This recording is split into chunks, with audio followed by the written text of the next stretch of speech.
ये भीड़ भूख से त्राहिमाम कर रही जनता की है। ये भीड़ सरकारी उदासीनता की मार झेल रही जनता की है। ये भीड़ बाढ़ की त्रासदी झेल रही जनता की है। ये भीड़ नेताओं के जरिए ठगी गई जनता की है। ये भीड़ मानवताहीन जिला प्रशासन की मार झेल रही जनता की है। ये भीड़ बहार वाले बिहार की जनता की है, जिसके घरों में बाढ़ का पानी घुसा है और खाने को अन्न तक नहीं है। ये भीड़ उस बाढ़ पीड़ित इलाके की जनता की है, जिसे सुशासन राज वाले प्रशासन ने बाढ़ ग्रस्त होने की जगह जलजमाव घोषित कर दिया और जनता सड़कों पर खुले आसमान के नीचे बिना अन्न के रहने को मजबूर है। मामला शेखपुरा जिले के घाट कुसुम्बा प्रखंड का है, जहां 5 पंचायत का 24 गांव पूरी तरह जलमग्न है, लेकिन इसकी समस्याओं का हल करने वाला कोई नहीं है। सरकार समेत उनके जिला प्रशासन ने इन्हें मरने के लिए छोड़ दिया है और जनता अपने परिवार के साथ सड़कों पर रहने को मजबूर है। या यूं कहा जाए कि सरकारी सिस्टम ने जनता को सड़क पर लाकर खड़ा कर दिया है और जनता सरकारी सिस्टम की मार झेल रही है और सरकार से नाराज भी है। दिक्कत हो गया, घर द्वार सब डूब गया है। यहाँ पे पानी नहीं आया कि मानो कि गाँव छोड़ने पड़ गया, माल जाल का कोई व्यवस्था रहने का नहीं है। उसका बाद मान लीजिए कि एक पुल बना हुआ, उसी पर गाड़ी घोड़ा और माल जाल गाय भैंस सारी बना हुआ है। बहुत तकलीफ हम सबको रहने उन्हें के बाथरूम उतरूम जाने के। मतलब आवागमन कहीं अगर मान लीजिए किसी का तबीयत खराब होता है तो किस तरह से आप लोग करते हैं? बहुत ऐसे ही रहते हैं। मान लीजिए कि कोई तकलीफ से नाव के कहू के, उसका बाद मान लीजिए कि यहाँ से कम 2 किलोमीटर है जाने पड़ता है, वहाँ से फिर गाड़ी पकड़ के लखीसराय जाने पड़ता है। बहुत समस्या यहाँ की गंभीर है। जाने रोड तो बिल्कुल डूब गया है, कोई सोचना नहीं रोड के बारे। कितना घर का आबादी है आपके गांव का? कम से कम 150-200 घर। 150-200 घर में मतलब यहाँ कोई सरकारी राहत कुछ सामग्री कुछ मिला है क्या आपको? कोई राहत नहीं, कोई सामान अभी तक कुछ नहीं? कुछ नहीं। आए थे विजय सम्राट, कुछ नहीं दे गए हैं।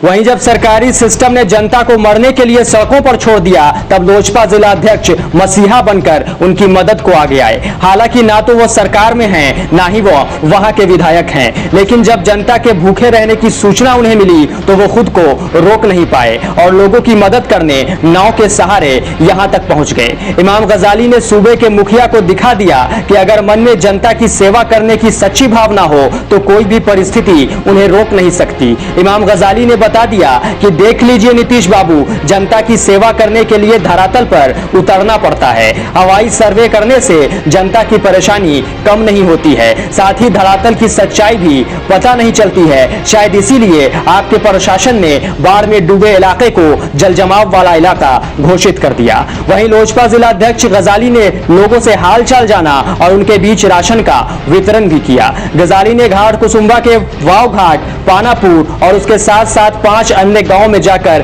खाद्य सामग्री का वितरण किया। लोजपा जिला अध्यक्ष की इस पहल की पीड़ित परिवारों ने काफी सराहना भी की। जाहिर है जब जनता सरकार से उम्मीद हार चुकी हो, जिस जनता को जिला प्रशासन ने मरने के लिए छोड़ दिया हो, जो जनता भूख से त्राहिमाम कर रही हो, उसे अगर राशन दे दिया जाए, उनसे अगर हालचाल जान लिया जाए तो वो उस व्यक्ति को भगवान ही समझेगी। हालांकि लोजपा जिला अध्यक्ष इमाम गजाली ने इस बाबत बताया कि गाँव के लोग बाढ़ के पानी से परेशान है, लेकिन सारी कार्रवाई सिर्फ कागजों पर ही दिखाई दे रही है। दूसरे गांव में जाकर पीड़ित परिवार को राशन उपलब्ध कराए जाने का उन्होंने वादा भी किया है।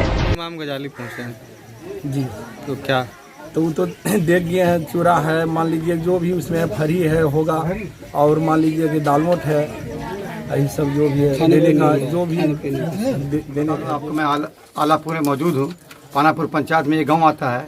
ये बदनसीबी है कि देश हमारा 75 साल आज़ाद हुए हो गया, लेकिन ये निकम्मी नीतीश कुमार की सरकार, इसने घोर पब्लिक के साथ इसने नाइंसाफ़ी किया है। और ये ललन सिंह एमपी बैठ करके इस नदी को इसने 2 पार्ट में बांट कर दिया। एक नदी को लखीसराय में कर दिया बाढ़ प्रभावित, और शेखपुरा कर दिया सूखा जल जमाव। ये कहाँ का उसूल है? ये सरासर नाइंसाफ़ी है और इसका जवाब नीतीश कुमार और ललन सिंह को मिलेगा। ये ललन सिंह क्या सोचते हैं? चिराग पर उंगली उठाने के पहले ललन सिंह, तुम 75 बार अपने गिरबान में झांका है। तुमने शेखपुरा जिला को नजरअंदाज किया और शेखपुरा जिला के पानापुर पंचायत को तुमने ठगने प्रभावित नहीं करके तुम्हें जल जमाव का काम किया है। ललन सिंह, यहाँ की जनता तुम कहीं माफ नहीं करेगी। और नीतीश कुमार, अरे हवाई दौरा क्या करते हैं मुख्यमंत्री जी? सड़क पर आओ, नदी में आओ, चिराग पासवान बनो, तब समझ में आई जनता की क्या तकलीफ है। बहरहाल बहार वाले बिहार में सरकारी दावे चरम पर हैं और जनता को मरने के लिए छोड़ दिया गया है। ना ही वहां का जिला प्रशासन कोई कार्रवाई कर रहा है और ना ही सत्ता के नशे में चूर वहां के विधायक को इतनी फुर्सत है कि जनता का हाल जाना जाए। शायद ये चुनाव का समय नहीं है, इसलिए नेताओं का यहां आना जाना नहीं हो रहा होगा। फिर चुनाव के वक्त गहरी नींद में सोए नेता जागेंगे और फिर नए नए और झूठे दावों के जरिए जनता को ठग लिया जाएगा। लेकिन बाढ़ में डूबी इस जनता का हाल जानने वाला कोई नहीं है, इनकी मदद करने वाला कोई नहीं है। हालांकि जनता अभी भी सरकार और मानवताहीन प्रशासन से आस लगाए बैठी है। देखना है सरकार समेत शेखपुरा प्रशासन की मानवता कब जगती है और लोगों का जीवन पटरी पर कब तक लाया जाता है। डेमोक्रेटिक न्यूज के लिए शेखपुरा से धीरज सिन्हा की रिपोर्ट।